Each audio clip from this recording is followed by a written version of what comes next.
Welcome to this Zentangle Quickie. My name is Heather Hartwick Gladden. I'm a certified Zentangle teacher, and today we're going to take a look at the Tangle Seespan from CZT, Suzanne Fluhr. This is a border tangle, and I just like the looks of it. There's a similar one. I know Linda Farmer on Tangle Patterns called it like the cousin tangle, Quagga, Quagga. And I'll put the link to the Tangle Patterns on in the description section, and there's a link in there for it. But this is neat. Starts off with a curvy line. Now, for whatever reason I'm having a trouble making it like wider as Suzanne has in her step out. But take a look there. That's why I put those there, because it's a nice comparison. And then you do it how you do it. I'm gonna do it the best way that I can do it. All right, so, oops. All right, so just and here's the beautiful thing, as you might be saying it right now.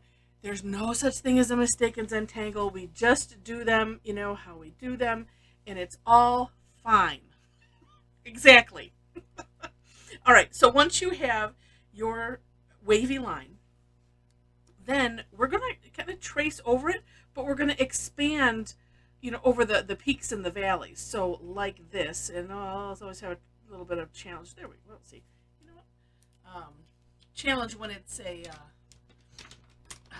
on the edge like that. And I want to see if I can quickly, there, let's try this. Oh yeah, because we still want to go under here. So we're like making a little bit of a gap. Oh, I want to make sure. Hold on while I reposition this. I had it at an angle and I must have knocked it. Okay. So, and then we're going up.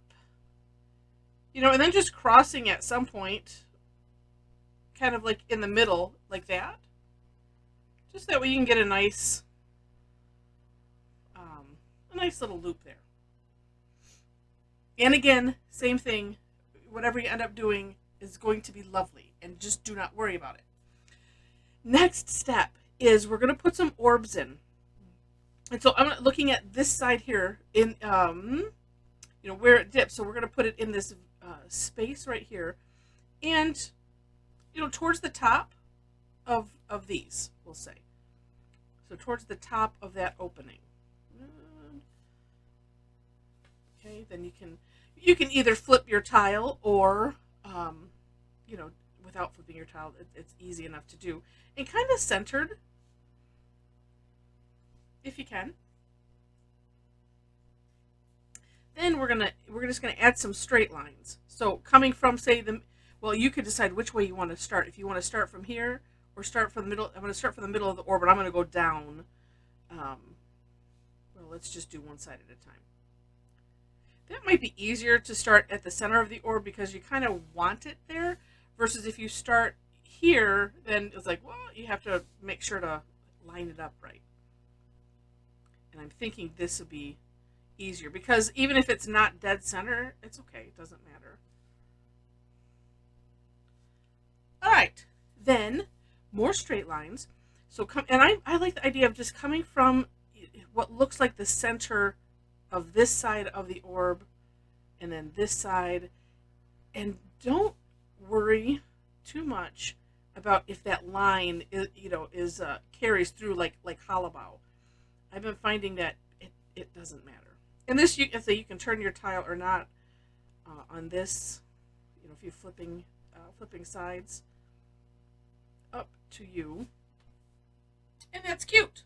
So what's interesting on Suzanne's step out is she put, so you could stop here, and I didn't put that in mine, because if you're watching this, I'm usually saying that, okay, you can stop at any place. I might add it. I'm not sure. I haven't scanned it yet, but so you could stop here if you wanted to, and then do some decorating, some shading, some filling in, whatever it is that you want to do. But I'm going to take it to the last two steps. So then we're going to play. part of me wasn't clear, but I'm pretty sure that that's what she had intended. Because then the next step, if you want to, that she outlined there, is coming from, say, the center of the top of your curved line. We're just going to make another straight line and put an orb. Up to you how long you want them. And what I'm finding that I'm doing is, so I have my line, and then I'm starting my orb from that line. Like that. Well, I did it with the intention that it wouldn't be lopsided. Well, best laid plans sometimes. Well, I just shouldn't have said anything. That was my jinx. Okay. But wait, there's more. So you could stop here if you want to as well. And I will stop here and show you some shading ideas, because we can fix this here. All right, one thing that I'm going to do is kind of show you maybe it's a secret, maybe it's not. So I'm going to fix this one because we're going to fill it in. But we're going to build in a little shine. So I put a little orb on the inside, and I've decided that I'm putting them on this side because I need to add some over here, and that wouldn't work. So, and then let's see. And I'll just let me fill in around that. So fill in around that little orb carefully. I might end up making all of my orbs bigger. Oh, that's okay. It's just, I'm kind of evening out that space, and that's the beauty of the fill-in, is it's the course correction. So if you need to make it bigger, then you can. But and I'm sure you have seen just absolutely gorgeous Zentangle work, and they leave this, they make it look like it's a shiny gem. And if you're new to Zentangle and you are wondering about those, I do have a video on my way of doing gems. Oh, and then this one is all tiny. Look at that. Okay, so let's make that orb here. So do check that out if you want to. Like I said, my way is just easy. Easy for me. And then, and especially if you are a non-artist like me, then I hope that will help you. And actually, even my mom, who is an artist, she likes it. I just need to make things simple for my brain. And then you can build on it. And that's the beauty. All right, I'm just going to move this so that way we're... I just find it easier sometimes. Just depends. I don't want to be reaching all over the tile. Okay, so like I said, leaving just this. And you can put the little shine wherever you want.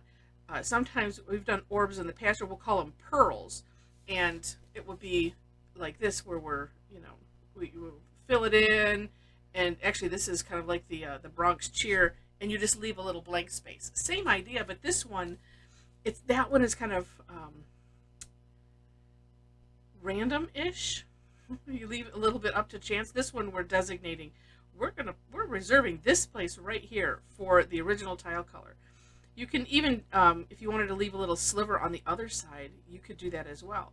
So that way, if you don't have a white gel pen, then you too can do this just by doing this. And then it would work really on probably any tile color. The stark white though really does something.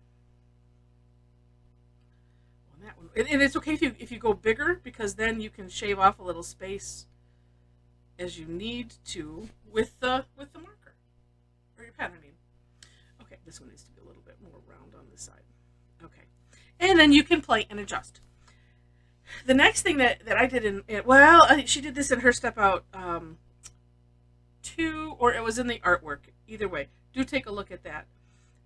She did the sparkle or the shine in these curves, so filling them in. And so here's what I do: is I put a little jagged line on either side of where I want the shine to be. And I personally just like it jagged. I think it makes it look realistic. And this is a nice thing to do. And you don't have to do that part. You can always come back afterwards with a gel pen and add that shine. But if you had challenges with any of these and you're like, oh, I really need to fix these, this is one way to do it, is with the fill-in, because again, same as with the orbs, it's a course corrector. And it looks really, really cool when you're done. Nobody will know anything.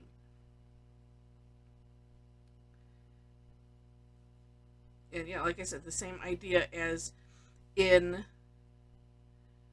the little orbs. Just reserving that space. Sometimes I just get so involved in the fill-in that I'll forget. So that's why I did that. Plus, I can just place it. It's just a nice way that I found to do that. And you could do, well, here's the thought. You could do this wider than you think you need. And then same idea as with anything, is then you can always bring it in a little bit. And especially if you're new to this and you're maybe a little apprehensive, do that. That's safe. And then at the same time, it's fun to have fun with this. And man, does it look neat. All right, I got 3 more. Okay, let's do this. We'll do this quickly.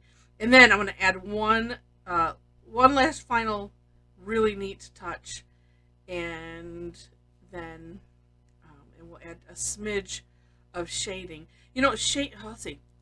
Even if you had leave it like this, you could always shade or fill in with the graphite to add maybe even a solid gray. You could go either every other panel if you wanted to.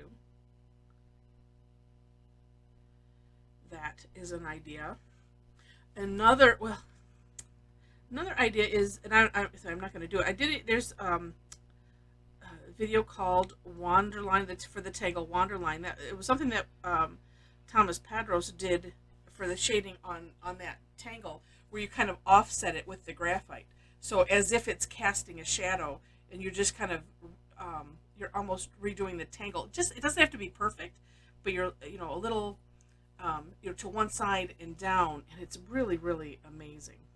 Really amazing. Okay, and so look at how neat that looks. It just looks completely shiny. Now the last step is we're just going to draw some more straight lines, and we're going to connect these outer dots.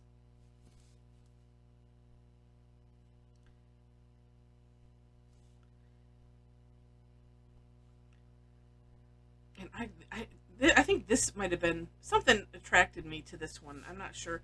It just looks neat. It makes me think of like not really Tinker Toys. There was a toy. I don't even know what they were called. They looked like Q-tips, but they had like sticky stuff on either end. And I had a teacher that would give these out as like prizes if you did. And I remember, just wanting that so bad and never achieving whatever it was that I had to do. But I don't remember what they were called. But you would stick them together and make things. And it just makes me think of that. But Tinker Toys, it could fit. I don't know. I think it has a neat look. All right, so I'm gonna also just mimic what she had done. I thought that this just looked so cool, and so why not? We'll just replicate it. So on one side, I'm putting some graphite down, and then we're gonna just use the tortillon and fill it in. A lot of times we do shading, but I don't as often just use the graphite as a fill-in. So just spreading it around solid. And when you use the tortillon, this one is so old. Let me just tear that piece off. Oh, it just fell off. The tortillon makes it, just nice and smooth. So you don't have to necessarily put a lot on. And then just being careful how you spread it so we keep it in those lines. But doing that just has a neat effect. And it is still kind of shading because we're shading, one side. And I don't know, I just think it has a really neat look. So with that, I hope you enjoyed this, and I hope you enjoyed the tangle, and would love to have, if you did, a thumbs up or a like. Feel free to share this, and if you are not a subscriber to the channel, I would love to have you as a subscriber to the channel, and just have more fun. I do post daily, and then some days if we have a class, and especially the free classes, I'm behind on them, but I do try to get them out at some point. So there might be some days where I post a couple other ones, just depends. So I will post some of those class replays so you can join in on the fun if you weren't there. But if you would like to join in on the fun live, again, in the description section, link to my website, our Facebook group. There's other ways to connect with me. If website is probably easiest. I know on the channel header, the links are there as well. But would love to have you connect and tangle with us. We have a great group of people that just enjoy tangling and exploring our individual creativity, and it is just it's a lifeline and it's a joy. It's just absolutely amazing. So with that, thank you so much for watching, and I wish you happy tangling.